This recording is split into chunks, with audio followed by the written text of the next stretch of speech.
The facts get even more astounding. Recent evidence has revealed that the United States companies continued to export shipments of highly sophisticated weapons to Iraq up until 2 weeks prior to the invasion of Kuwait. Additional evidence suggests that scientists at the University of Baghdad were working in conjunction with American-trained experts to develop mutated forms of mycoplasma that could be used in biological warfare. Well, there is absolutely no doubt that the United States government aided and abetted Saddam Hussein's chemical and biological warfare programs.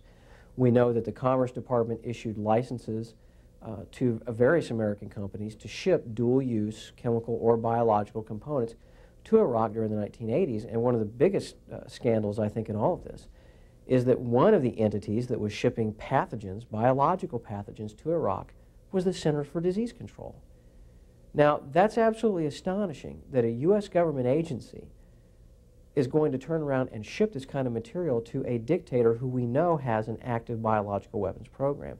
The entire non-proliferation regime that we have in place completely fell apart. It was completely ignored, and it was ignored for political reasons, because Saddam Hussein was our friend in the 1980s. He was killing Iranians for us.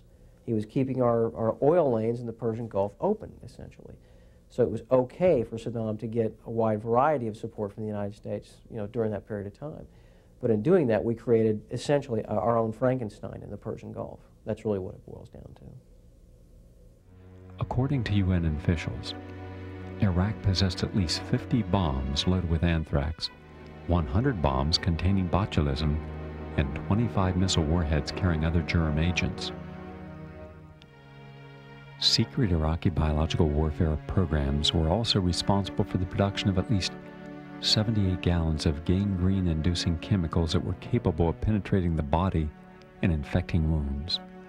Other agents included yellow rain, a lethal fungi responsible for bleeding gums, and a deadly toxin derived from castor oil plants called ricin. The same types of agents were deployed by the Iraqi army against the Iranians as were deployed by the Iraqi army against the Americans. We believe this to be the case.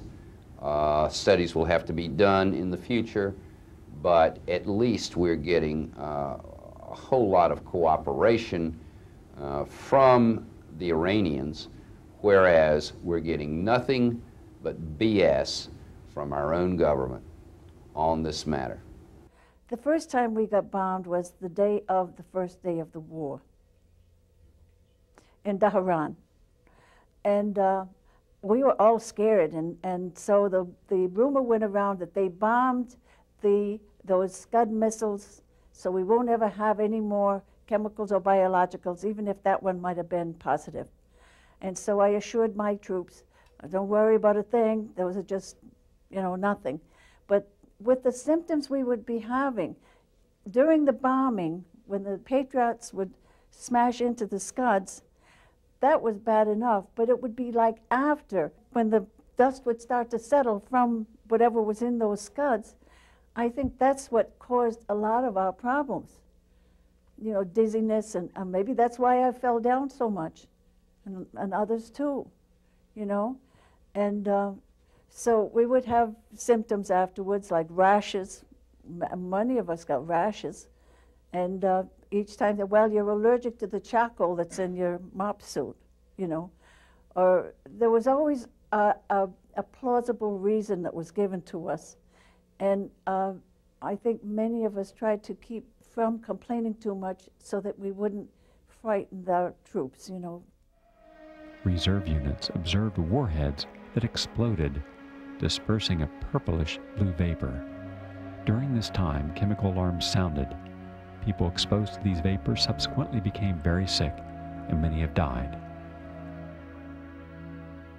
During Operation Desert Shield and Storm, from approximately January 16th on, there were over 14,000 chemical alarms that were reported into CENTCOM, Central Command under General Schwarzkopf, and Army Central Command.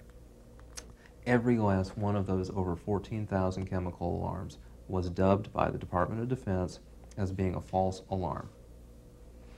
However, DOD, using the M8 alarm, which is what we had used during that time, stated that they are not only not going to take that alarm out of service, they are now purchasing a brand new version, a standoff capability alarm, from the exact same people that manufactured the M8 alarm, of which 14,000 supposedly were faulty.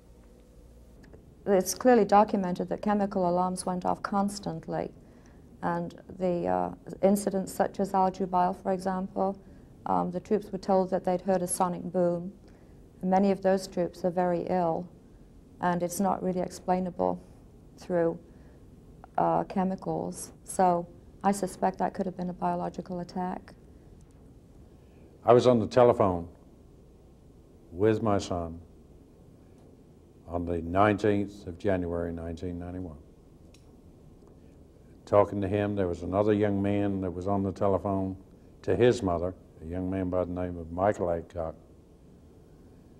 And as Mrs. Aycock, Hester, and I were talking to our sons, we heard the explosion via the telephone. This is the explosion that the Pentagon claims was a sonic boom. The following day, there was a Scud pulled out of the port and put up on shore. My concern with this issue is the fact that Michael Aycock died 11 months after he returned from the Persian Gulf. These two young men, my son and Hester's son, were within 30 feet of each other. We have no idea what caused Michael to die or how he got the different cancers that he got. But we know that was an explosion. It was not a sonic boom. One of the jobs I was given one day was asked to take my native divers and dive upon a Scud missile that had just dropped down into the port. I refused to put my divers on site because of the fish that I saw floating around in the bay. I studied marine biology in the University of California and decided that it wasn't from percussion that these fish were dying from, nor was it from the fuel that was in the rocket. I had determined that I felt it was a chemical agent, and therefore I chose not to endanger my Filipino divers to recover the missile. Iraqis were operating under a Soviet war doctrine that suggests mixing together chemical and biological agents. One CIA report indicates that 40 or more of these Scuds were exploded with both chemical and biological weapons. We smelled that very strong odor. We smelled all of the ears, the ears started to hurt, the eyes started to water, the throat burn, everything. Everybody just kind of went like this all of a sudden. We were told to put on our gas masks, and nobody really told us why. But the chemical alarms never went off. We do have military documentation to support assertions of biological and chemical weapons in the Gulf. For instance, battlefield reports of the 513th Military Intelligence Brigade confirmed the release of anthrax on February 24, 1991, at King Khalid Military City, while documentation from the following day reveals the presence of lewisite, a nerve gas that could have been released either by an Iraqi assault or a result of secondary explosions. In 1995, the Department of Defense released on its internet site GulfLink loads of documentation that had been kept secret up until that point. Pressure from veterans groups, from the President's Advisory Committee, from many different resources had pressured them into releasing this documentation. It was not a good faith move on their part. They may state that it was, but it wasn't. They were forced into this. They had no other recourse. When they released this documentation, I and others downloaded the information and started pouring through it to find something, some sort of answers. One of the answers that I found were a thing called grid coordinates, which basically is the north, south, east, and west demarcations and points that you can mark off on a map to find something.